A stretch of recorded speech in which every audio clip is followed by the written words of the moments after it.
Why there will be a serious attempt to build the third temple by the end of 2028. The second temple was destroyed by the Romans in 70 AD.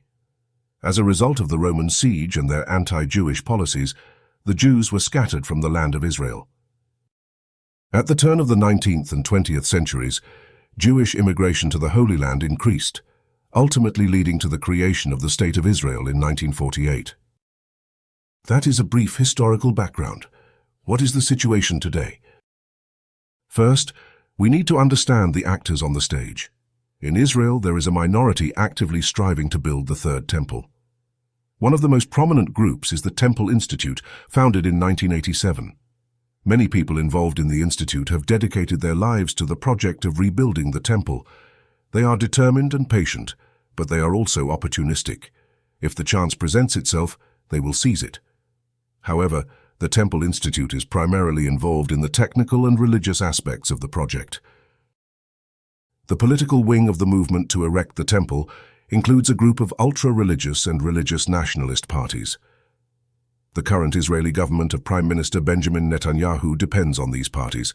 They have ministers in the government: Bezalel Smotrich, Religious Zionism Party, and Itamar Ben-Gvir, Jewish Strength Otzma Yehudit Party. Smotrich serves as finance minister and Ben-Gvir as national security minister. Both live in settlements in Judea and Samaria, also known as the West Bank. Both are in favor of expanding Israeli settlements and annexing Palestinian territories. These ultra-religious and nationalist parties as a group represent a proactive attitude toward rebuilding the temple. Unlike more passive groups who believe one must wait for divine intervention or the coming of the Messiah to make the temple possible, the proactive groups believe it is their duty to take decisive action. Both Smotrich and Ben-Gvir have repeatedly escalated tensions around Jerusalem's Temple Mount, a deeply contested holy site believed to be the location of the second Jewish temple destroyed in 70 AD. Ben-Gvir, as National Security Minister, has made multiple provocative visits to the compound, defying long-standing agreements restricting Jewish prayer there. He recently declared that the status quo no longer exists, a move condemned by Netanyahu and many Orthodox Jewish leaders alike. If you know the mentality of these proactive groups, they display steely determination to build the temple. Why does Trump's presidency encourage and embolden them? They are avid readers of the Old Testament and understand the significance of God placing a Jewish person close to a foreign emperor. They recall stories such as Esther, who replaced Vashti as the favored wife of King Ahasuerus, Xerxes, and then intervened on behalf of the Jewish people. There was also Joseph, who gained the special trust of Pharaoh himself and married his daughter. They take enormous encouragement from the fact that Trump supported Israel during the recent 12-day war against Iran, but even greater encouragement from the fact that Trump's favorite daughter, Ivanka, married a Jewish man and converted to Judaism herself.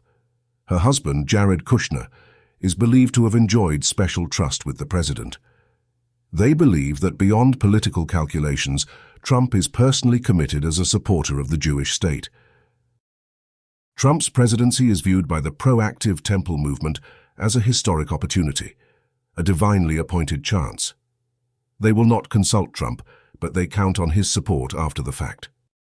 The group is waiting for a crisis or any opportunity to further their agenda and start acting. In my considered view, given the mentality, determination, and readiness of the groups involved, it is highly plausible that a serious attempt to build the third temple will occur before the end of Trump's presidency in 2028. The last ceremonial obstacle to the temple is ready to be removed. The Temple Institute purchased 5 red heifers from the USA. A perfect red heifer is required to ceremonially purify the Temple Mount. Recently, the rhetoric has escalated. In May, Smotrich, in a speech addressing crowds at a Jerusalem Day rally, which celebrates Israel's regaining of the old city of Jerusalem, called for complete redemption and reconstruction of the temple here, referring to the Temple Mount. "We are conquering the land of Israel, liberating Gaza, settling Gaza, and defeating the enemy," Smotrich said to crowds marching through Jerusalem's old city.